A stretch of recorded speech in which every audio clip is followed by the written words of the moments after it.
Welcome to today's tutorial on using PS Extra Heat Transfer Vinyl on Neoprene Stubby Holders.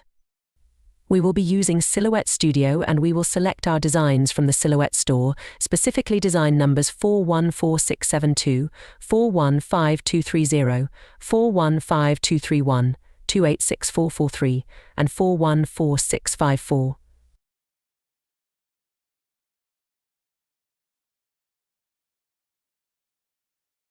First, let's ensure our page setup in Silhouette Studio reflects the size of the material we're working with, so we can arrange our designs accordingly within the designated area. When working with smaller pieces of vinyl, it makes sizing so much easier if you have your material set to the size of the vinyl.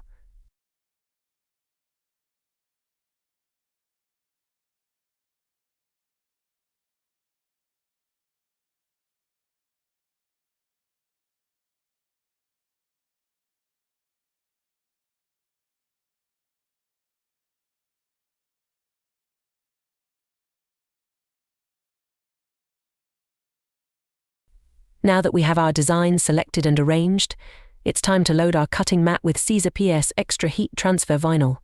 PS Extra is perfect for neoprene because it has a higher adhesion quality, which just gives us a little bit of extra assurance that our heat transfer vinyl won't peel or crack when working with specialty fabrics such as neoprene.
When applying PS Extra to neoprene, it's recommended to use a Teflon sheet or baking paper to protect both the material and your heat press.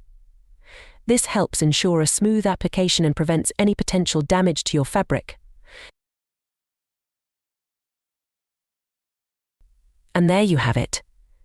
Using PS Extra on neoprene stubby holders is a great way to create personalized and durable designs. Remember to follow the recommended settings and techniques for best results. Happy crafting! We'd love you to support our channel by liking this video, sharing it with all your friends, and also subscribe to us so you don't miss out on anything new that we put out.